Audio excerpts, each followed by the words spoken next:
तो हेलो दोस्तों, आप सभी का स्वागत है आपके अपने यूट्यूब चैनल सरकारी नौजवान। क्या हैं बायोलॉजी के सभी महत्वपूर्ण प्रश्न जो कि परीक्षा में बार बार पूछे जाते हैं। तो चलिए दोस्तों, बिना देरी के क्लास को स्टार्ट करते हैं।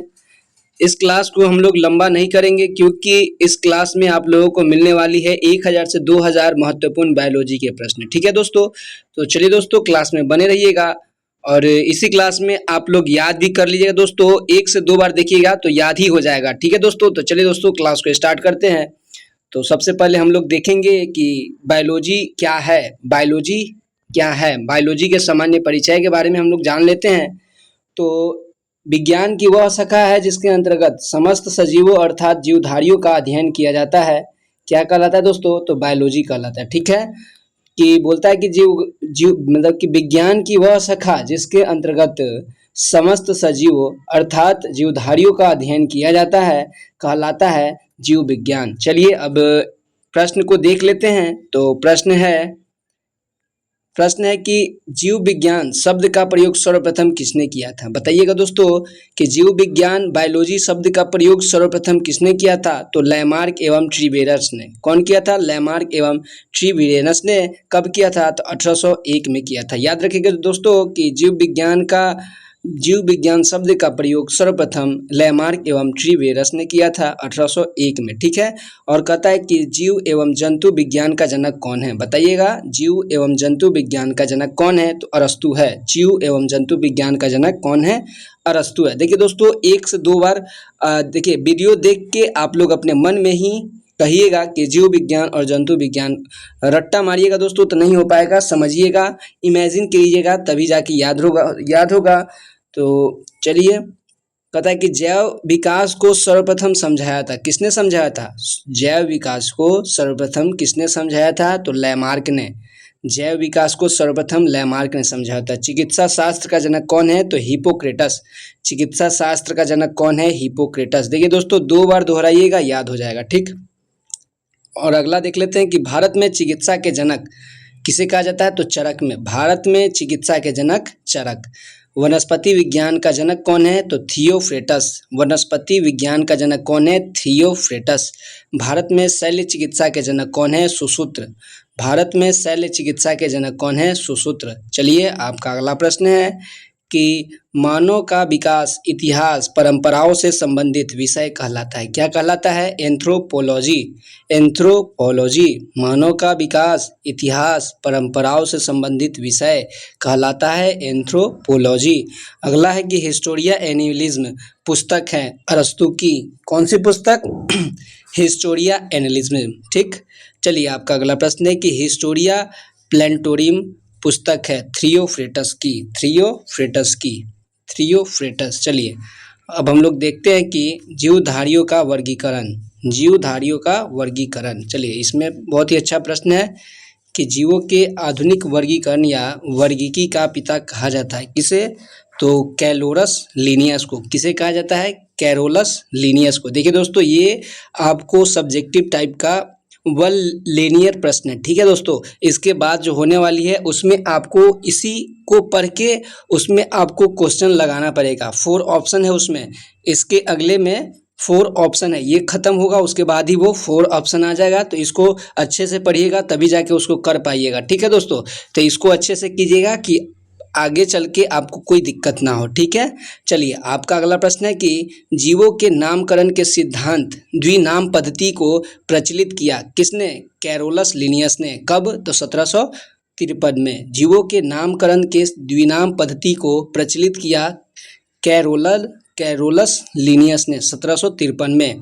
5 जगत वर्गीकरण पद्धति को प्रस्तुत किया रॉबर्ट एच व्हिटेकर ने। रॉबर्ट एच व्हिटेकर 1969 में 5 जगत वर्गीकरण पद्धति को प्रस्तुत किया रॉबर्ट एच व्हिटेकर ने 1969 ईस्वी में। ठीक है दोस्तों, आपका अगला प्रश्न है कि समस्त जीवों का 5 जगत वर्गीकरण है। कौन कौन? मोनेरा, प्रोटिस्टा, कवक, पादप एवं जंतु है। ठीक है, समस्त जीवों का 5 जगत वर्गीकरण है। मोनेरा, प्रोटिस्टा, कवक, पादप एवं जंतु सभी प्रोकैरियोटिक जीव सम्मिलित किए जाते हैं मोनेरा जगत में। सभी प्रोकैरियोटिक जीव सम्मिलित किए जाते हैं मोनेरा जगत में। चलिए, आपका अगला प्रश्न है कि मोनेरा जगत के सदस्य हैं कौन? तो जीवाणु, नीलहरित शैवाल, जिनको हम लोग साइनोबैक्टीरिया कहते हैं। ठीक है दोस्तों, साइनोबैक्टीरिया। चलिए, आपका अगला प्रश्न है कि प्रोकैरियोटिक जीवों में नहीं होता, क्या नहीं होता है बताइएगा? प्रोकैरियोटिक जीवों में नहीं होता है, केंद्रक नहीं होता है। ठीक है, प्रोकैरियोटिक जीवों में केंद्रक नहीं होता है। चलिए, आपका अगला प्रश्न है, एक कोशिकीय यूकैरियोटिक जीव सम्मिलित किए जाते हैं प्रोटिस्टा जगत में। ठीक है, एक कोशिकीय यूकैरियोटिक जीव सम्मिलित किए जाते हैं प्रोटिस्टा जगत में। प्रोटिस्टा जगत के सदस्य हैं कौन? तो शैवाल, कवक, प्रोटोजोआ। प्रोटिस्टा जगत के सदस्य हैं शैवाल, कवक और प्रोटोजोआ। चलिए, आपका अगला प्रश्न है कि यूकैरियोटिक में उपस्थित होता है, क्या उपस्थित होता है दोस्तों? तो केंद्रक उपस्थित होता है। ठीक है, चलिए अब हम लोग देख लेते हैं बैक्टीरिया के बहुत ही महत्वपूर्ण प्रश्न। अब बैक्टीरिया में जो जो क्वेश्चन आती है उसको हम लोग कवर करेंगे। ठीक है, तो बैक्टीरिया से पूछा जाने वाला प्रश्न है कि जीवाणु की खोज किसने की? बताइएगा, जीवाणु की खोज किसने की? तो लीवेनहॉक ने 1683 में की थी। कब की थी दोस्तों? 1683 में की थी। चलिए, आपका अगला प्रश्न है कि जीवाणु विज्ञान का पिता किसे कहा जाता है? जीवाणु विज्ञान का पिता लीवेनहॉक को कहा जाता है। और जीवाणु की खोज इन्होंने कब की? तो 1683 में की थी। याद रखिएगा दोस्तों, जीवाणु का नाम दिया था किसने? एरेनबर्ग ने। कब दिया था? तो 1829 में दिया था। जीवाणु का नाम जीवाणु किसने दिया? तो एरेनबर्ग ने दिया 1869 में। और ये बताइएगा कि जीवाणु की खोज किसने की? तो लीवेनहॉक ने की थी। कब की थी? तो 1683 में की थी। याद रखिएगा दोस्तों, अगला प्रश्न है कि कोशिकीय संरचना वाला छोटा जीव कौन है? तो वह है बैक्टीरिया, जिसे हम लोग जीवाणु कहते हैं। ठीक है, अगला प्रश्न है कि जीवाणुओं की कोशिका भित्ति बनी होती है किसकी? म्यूकोपेप्टाइड की बनी होती है। ठीक है, जीवाणुओं की कोशिका भित्ति बनी होती है म्यूकोपेप्टाइड की। ठीक है, चलिए हम लोग देख लेते हैं आगे प्रश्न पूछा गया है। इसी प्रश्न को पढ़ के आप लोगों को आगे अगले वीडियो में जो ये ख़त्म होने वाली है उसके बाद जो है 4 ऑप्शन चालू रहेगा। ठीक है दोस्तों, देखिए, दलहनी पौधे की जड़ों में पाया जाने वाला जीवाणु है कौन सा जीवाणु? तो राइजोबियम। कौन सा जीवाणु? राइजोबियम। दलहनी पौधे की जड़ों में पाया जाने वाला जीवाणु है राइजोबियम। चलिए, आपका अगला प्रश्न है कि वायुमंडलीय नाइट्रोजन को नाइट्रेट के रूप में परिवर्तित करता है कौन? तो राइजोबियम। कौन? राइजोबियम। ठीक है, चलिए, आपका अगला प्रश्न है कि दूध में पाए जाने वाला जीवाणु कौन है? बताइएगा, बहुत ही फेमस प्रश्न है कि दूध में पाए जाने वाला जीवाणु बैक्टीरिया कौन होता है? तो लैक्टोबैसिलस होता है। कौन सा? लैक्टोबैसिलस। एंटीसेप्टिक सर्जरी की खोज किसने की थी? बताइएगा कि एंटीसेप्टिक सर्जरी की खोज किसने की थी? तो जोसेफ लिस्टर ने की थी। याद रखिएगा दोस्तों, एंटीसेप्टिक सर्जरी की खोज जोसेफ लिस्टर ने की थी। जीवाणुओं का कृत्रिम संवर्धन रॉबर्ट कोच ने की थी। जीवाणु का कृत्रिम संवर्धन रॉबर्ट कोच ने की थी। जीवाणुओं में राइबोसोम पाया जाता है कितना एस? 70 एस। ठीक है दोस्तों, याद रखिएगा, बहुत ही प्यारा प्रश्न था कि जीवाणुओं में राइबोसोम पाया जाता है तो 70 एस। चलिए, अब हम लोग देखते हैं प्रोटोजोआ के प्रश्नों के बारे में कि प्रोटोजोआ से कैसा कैसा प्रश्न पूछा जाता है। तो देखिए दोस्तों, प्रोटोजोआ होता है, क्या होता है प्रोटोजोआ? तो वह एक कोशिकीय जीव होता है। प्रोटोजोआ एक प्रकार का एक कोशिकीय जीव है। देखिए, अगला प्रश्न है कि प्रोटोजोआ शब्द का प्रयोग सर्वप्रथम किसने किया था? तो गोल्डफस ने किया था। गोल्डफस ने किया था। प्रोटोजोआ शब्द का प्रयोग सर्वप्रथम गोल्डफस ने किया था। अगला है कि प्रोटोजोआ संघ के जंतु है कौन कौन? अमीबा, युगलिना, प्लाज्मोडियम, एंट अमीबा, हिस्टोलिका। याद रखिए दोस्तों, प्रोटोजोआ संघ के जंतु हैं अमीबा, युगलिना, प्लाज्मोडियम, एंट अमीबा, हिस्टोलिया। देखिए दोस्तों, ऐसे भी प्रश्न पूछा जा सकता है कि प्रोटोजोआ संघ का जंतु कौन नहीं है? तो इसमें से एक नाम दे देगा और 3 नाम अगला दे देगा, तो आपको ये तो प्रश्न पूछी ही जाएगी कि प्रोटोजोआ संघ के जंतु कौन हैं, तो आपको याद रखना पड़ेगा दोस्तों कि अमीबा है, यूग्लिना है, प्लाज्मोडियम है, एंट अमीबा है और हिस्टोलिका है। ठीक है दोस्तों, याद रखिएगा कि प्रोटोजोआ संघ के जंतु हैं अमीबा, यूग्लिना, प्लाज्मोडियम, एंट अमीबा और हिस्टोलिका। ठीक है दोस्तों, अगला है कि हरा प्रोटोजोआ कहलाता है कौन, तो यूग्लिना हरा प्रोटोजोआ कहलाता है। चलिए दोस्तों, अब हम लोग देखते हैं विषाणु के बारे में। इससे तो बहुत ही प्रश्न बनती है दोस्तों, तो इसको देख लेते हैं। वायरस के बारे में, संसार का सूक्ष्मतम जीव होता है क्या, तो जीवाणु। विषाणु होता है, वायरस होता है। संसार का सूक्ष्मतम जीव होता है विषाणु। विषाणु के अध्ययन कहलाता है वायरोलॉजी। VVI प्रश्न है दोस्तों, याद रखिएगा कि विषाणु का अध्ययन कहलाता है वायरोलॉजी। ठीक है, और है कि विषाणु की खोज किसने की थी, तो इवानोव्स्की ने की थी 1892 में।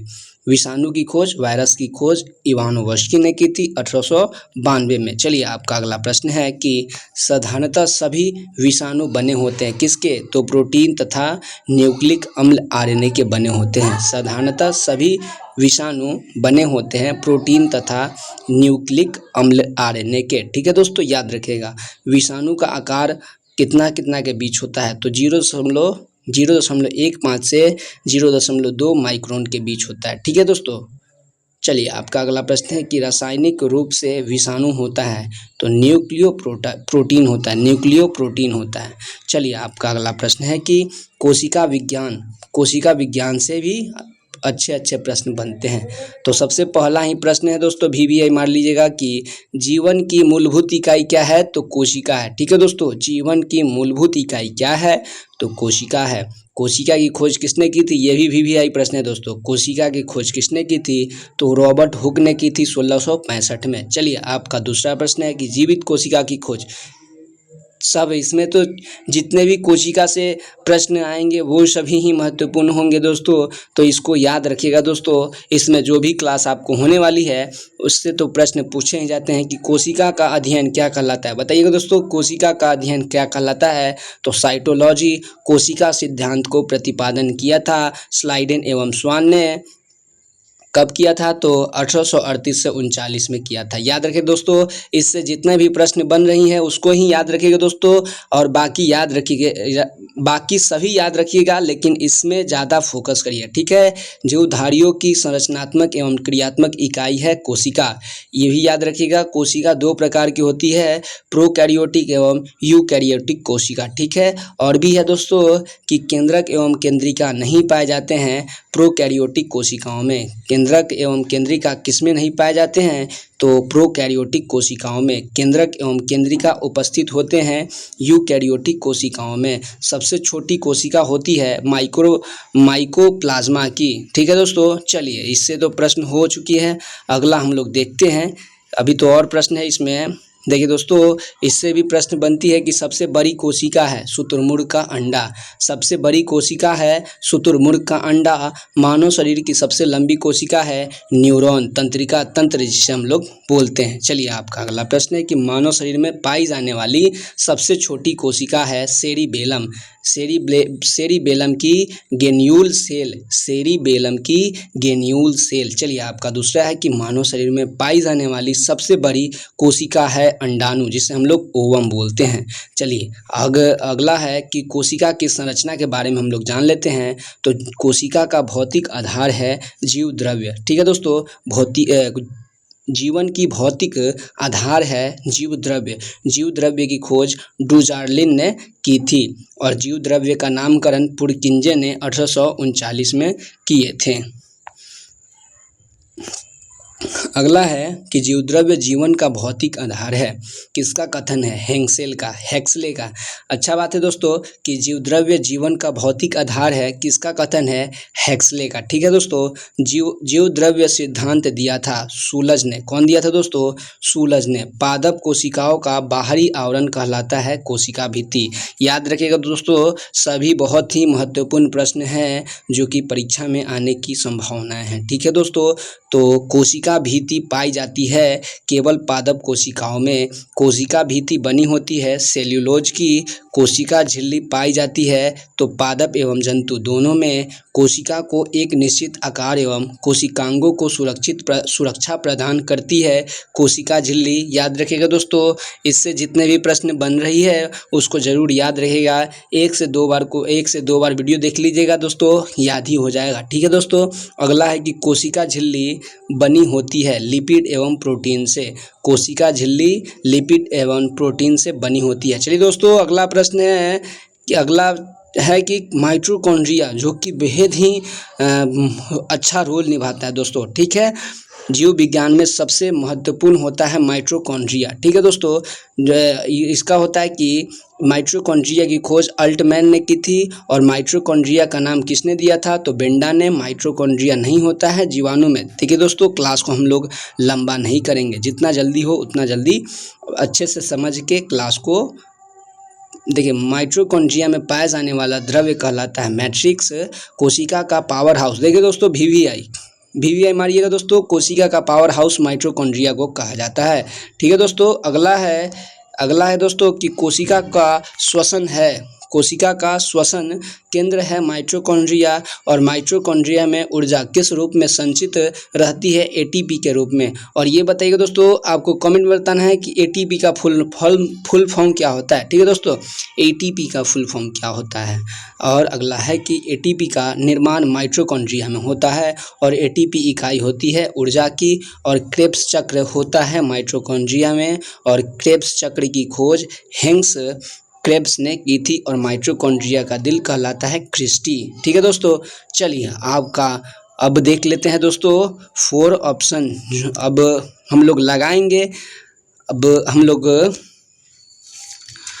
लोग प्रश्न को पढ़ के, अब उसमें जो भी पढ़े हैं अब इसमें आप लोग कमेंट में बताइएगा। ठीक है दोस्तों, चलिए माइटोकॉन्ड्रिया की खोज किसने की बताइएगा। उस क्लास में हम लोग, पीछे की क्लास में हम लोग पढ़े हैं उस चैप्टर में कि माइटोकॉन्ड्रिया की खोज किसने की थी? तो अल्टमैन ने की थी। ठीक है दोस्तों, आप लोग कमेंट में बताइएगा। ठीक है, हम आपसे अलग से भी सवाल पूछेंगे कि किसकी खोज किसने की थी, तो आपको बताना है कमेंट में। ठीक है, चलिए आपका अगला प्रश्न है कि प्रोटोजोआ संघ के जंतु कौन है बताइएगा। प्रोटोजोआ संघ के जंतु कौन है? तो अमीबा है, यूग्लिना है, प्लाज्मोडियम है, उपयुक्त सभी। हमने पीछे के चैप्टर में पढ़ी है कि प्रोटोजोआ संघ के जंतु कौन है? तो अमीबा, यूग्लिना, प्लाज्मोडियम, उपयुक्त तीनों सभी हैं। ठीक है दोस्तों, चलिए आपका अगला प्रश्न है कि जीव एवं जंतु विज्ञान के जनक कौन है बताइएगा। जीव एवं जंतु विज्ञान के जनक हम लोग पढ़ चुके हैं, अरस्तु है। ठीक है दोस्तों, चलिए आपका अगला प्रश्न है कि कोशिका भित्ति किसमें पाई जाती है बताइएगा। उसमें भी हम लोग पीछे वाले चैप्टर में पढ़ चुके हैं कि कोशिका भित्ति किसमें पाई जाती है, तो वह पादप कोशिकाओं में पाई जाती है। याद रखिएगा दोस्तों। चलिए आपका अगला प्रश्न है कि प्रोटिस्टा जगत के सदस्य कौन हैं बताइएगा। प्रोटिस्टा जगत के सदस्य कौन है? तो वह उपयुक्त सभी। शैवाल है, कवक है, प्रोटोजोआ है। ठीक है दोस्तों, शैवाल, कवक और प्रोटोजोआ प्रोटिस्टा जगत के सदस्य है। ये सभी हम लोग पढ़ चुके हैं। चलिए आपका अगला प्रश्न है कि जीवाणु की खोज किसने की थी। जीवाणु की खोज 1683 में किसने की थी? तो हम लोग पढ़े हुए हैं कि जीवाणु की खोज ल्यूमेन हॉक ने की थी। चलिए आपका अगला प्रश्न है कि चिकित्सा शास्त्र के जनक कौन है? तो हिप्पोक्रेटस है। कौन है दोस्तों? हिप्पोक्रेटस। चिकित्सा शास्त्र के जनक कौन है? हिप्पोक्रेटस हैं। चलिए आपका अगला प्रश्न है कि जीवन की मूलभूत इकाई क्या है? तो हम लोग पढ़े हैं कोशिका। जीवन की मूलभूत इकाई क्या है?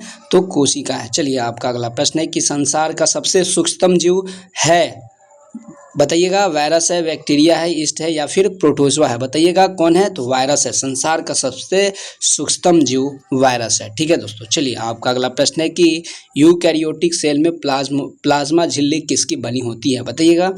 यूकैरियोटिक सेल में प्लाज्मा झिल्ली किसकी बनी होती है? तो फॉस्फोलिक प्रोटीन की बनी होती है। ठीक है दोस्तों, चलिए आपका अगला प्रश्न है कि कोशिका झिल्ली किससे बनी होती है? बताइएगा। कोशिका झिल्ली किससे बनी होती है? तो वो बनी होती है दोस्तों प्रोटीन और लिपिड से। प्रोटीन और लिपिड से हम लोग पीछे के चैप्टर में पढ़े थे कि कोशिका भित्ति किसकी बनी होती है, तो वह प्रोटीन और लिपिड दोनों से मिलकर बनी होती है। चलिए आपका अगला प्रश्न है कि सेलुलोज भित्ति किसके सेलों में पाई जाती है? बताइएगा। सेलुलोज भित्ति किसके सेलों में पाई जाती है? वह पौधों में पाई जाती है। चलिए आपका अगला प्रश्न है कि वनस्पति विज्ञान के जनक कौन है? बताइएगा।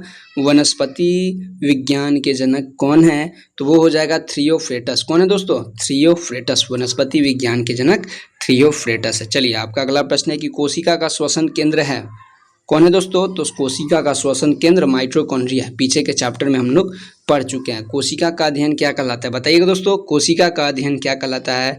तो वह साइटोलॉजी कहलाता है। क्या कहलाता है दोस्तों? साइटोलॉजी। आपका option number A is right. Cytology कहलाता है। कोशिका का क्या कहलाता है? कोशिका का अध्ययन क्या कहलाता है? तो वह साइटोलॉजी कहलाता है। चलिए आपका अगला प्रश्न है कि जैव विकास को सर्वप्रथम किसने समझाया था? बताइएगा। जैव विकास को सर्वप्रथम किसने समझाया था? तो हम लोग पढ़ चुके हैं, लैमार्क ने समझाया था। चलिए आपका अगला प्रश्न है कि जीवधारियों के वर्गीकरण के अध्ययन क्या कहलाता है? जीवधारियों के वर्गीकरण के अध्ययन क्या कहलाता है? तो टैक्सोनॉमी। क्या कहलाता है दोस्तों? टैक्सोनॉमी। ठीक है दोस्तों। चलिए आपका अगला प्रश्न है कि जीव विज्ञान शब्द का प्रयोग सर्वप्रथम किसने किया था? किसने किया था? बताइएगा। जीव विज्ञान का सर्वप्रथम किसने किया था? तो लैमार्क एवं ट्रेविलियस ने हम लोग पढ़ चुके हैं पीछे के चैप्टर में। चलिए आपका अगला प्रश्न है कि कौन सा जीव मोनेरा जगत में शामिल नहीं है? हम तो बोले थे आपसे कि ऐसे भी प्रश्न पूछ सकता है, सभी जीव का दे देगा और सब एक ही देगा, उसमें से तीनों अलग दे देगा। तो बताइएगा कि कौन सा जीव मोनेरा जगत में शामिल नहीं है? तो वो हो जाएगा दोस्तों कवक। कौन शामिल नहीं है? कवक। बाकी सभी शामिल है। ठीक है दोस्तों। चलिए आपका अगला प्रश्न है कि विषाणु किस जगत में शामिल किए जाते हैं? बताइएगा। विषाणु किस जगत में शामिल किए जाते हैं? तो आपका ऑप्शन है प्रोटिस्टा, प्रोटोजोआ या फिर मोनोरा या फिर इनमें से कोई नहीं। बताइएगा। तो ये हो जाएगा ऑप्शन डी, इनमें से कोई नहीं। चलिए आपका अगला प्रश्न है कि 5 जगत वर्गीकरण प्रणाली प्रस्तुत करने वाला वैज्ञानिक कौन था? बताइएगा। 5 जगत वर्गीकरण प्रणाली प्रस्तुत करने वाला वैज्ञानिक कौन था? तो वो था दोस्तों व्हिटेकर। कौन था दोस्तों? व्हिटेकर। चलिए आपका अगला प्रश्न है कि कोशिका का ऊर्जा घर कहलाता है? बताइएगा। कोशिका का ऊर्जा घर कहलाता है तो वो हो जाएगा माइटोकॉन्ड्रिया। हम लोग पढ़ चुके हैं कि कोशिका का ऊर्जा घर माइटोकॉन्ड्रिया को कहलाता है। चलिए आपका किस वैज्ञानिक ने जीव द्रव्य को जीवन का भौतिक आधार कहा है? पीछे के चैप्टर में हम लोग पढ़ चुके हैं कि किस वैज्ञानिक ने जीव द्रव्य को जीवन का भौतिक आधार कहा है? तो वो कहे थे हैक्सेल ने कहा था। और बताइएगा दोस्तों कि कोशिका सिद्धांत को किसने प्रतिपादित किया था? बताइएगा। कोशिका सिद्धांत को स्लाइडेन एवं स्वान ने प्रतिपादित किया था। किसने किया था दोस्तों? स्लाइडेन एवं स्वान ने। हम ये भी पढ़ चुके हैं दोस्तों। चलिए आपका अगला प्रश्न है कि मानव शरीर में पाई जाने वाली सबसे छोटी कोशिका कौन है? बताइएगा। सबसे छोटी कोशिका कौन है? तो वो हो जाएगा शुक्राणु हो जाएगा। चलिए आपका अगला प्रश्न है कि शरीर में पाई जाने वाली सबसे बड़ी कोशिका है?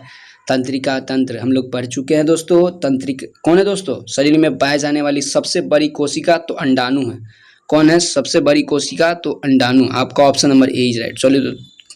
चलिए आपका अगला प्रश्न हम लोग देखते हैं कि विषाणु है। बताइएगा। विषाणु क्या है दोस्तों? विषाणु अकोशिकीय है। क्या दोस्तों? अकोशिकीय। चलिए आपका अगला प्रश्न है कि कोशिका के केंद्रक का विभाजन कहलाता है? क्या कहलाता है दोस्तों? कोशिका के केंद्रक का विभाजन क्या कहलाता है? तो कैरियोकाइनेसिस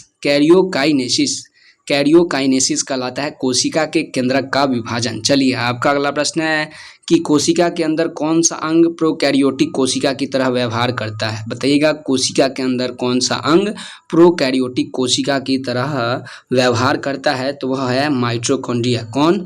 माइटोकॉन्ड्रिया। चलिए आपका अगला प्रश्न है कि एटीपी का निर्माण होता है? वो होता है दोस्तों माइटोकॉन्ड्रिया में। हम लोग पढ़ चुके हैं कि एटीपी का निर्माण कहाँ होता है? तो माइटोकॉन्ड्रिया में होता है। और हम ये पूछे थे कि एटीपी का पूरा नाम क्या होता है? तो एडिनोसिन ट्राइफॉस्फेट होता है। ठीक है दोस्तों, याद रखिएगा एडिनोसिन ट्राइफॉस्फेट। चलिए आपका अगला प्रश्न है कि एटीपी किसकी इकाई होती है? बताइएगा एटीपी किसकी इकाई होती है? तो वह होती है ऊर्जा की। चलिए आपका अगला प्रश्न है कि द्विनाम पद्धति के प्रतिपादक हैं कौन है दोस्तों? द्विनाम पद्धति के प्रतिपादक तो लीनियस है। कौन है?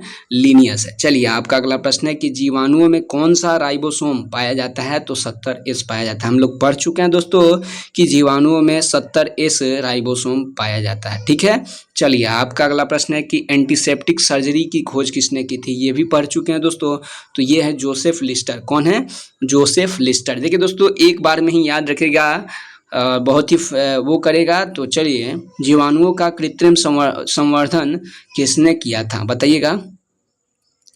तो वो किए थे रॉबर्ट कोच। ये भी पढ़ चुके हैं दोस्तों। चलिए आपका अगला प्रश्न है कि दूध में पाया जाने वाला जीवाणु है, तो ये आपको कमेंट में बताना है कि दूध में पाया जाने वाला जीवाणु कौन है। चलिए आपका अगला प्रश्न है कि कोशिका भित्ति किसकी बनी होती है? कोशिका भित्ति किसकी बनी होती है? बताइएगा दोस्तों। तो वो बनी होती है सेलुलोज की। ठीक है दोस्तों। चलिए आपका अगला प्रश्न है कि क्रेब्स चक्र होता है, क्या होता है दोस्तों? क्रेब्स चक्र क्या होता है? तो वह माइटोकॉन्ड्रिया होता है। क्रेब्स चक्र माइटोकॉन्ड्रिया होता है। चलिए आपका अगला प्रश्न है कि पादप कोशिकाओं का बाहरी आवरण कहलाता है, क्या कहलाता है दोस्तों? पादप कोशिकाओं का बाहरी अंग क्या कहलाता है? तो वह कोशिका भित्ति कहलाता है। ठीक है दोस्तों, कोशिका भित्ति कहलाता है। चलिए आपका अगला प्रश्न है कि हरा प्रोटोजोआ के रूप में भी जाना जाता है, क्या जाना जाता है दोस्तों? हरा प्रोटोजोआ के रूप में क्या जाना जाता है? तो वह युगलीना जाना जाता है। ठीक है दोस्तों। चलिए हम लोग क्लास को यहीं समाप्त करते हैं। अगले क्लास में आप लोगों के सामने हम अति महत्वपूर्ण प्रश्न लाएंगे। तो आज का क्लास यहीं समाप्त करते दोस्तों। चलिए।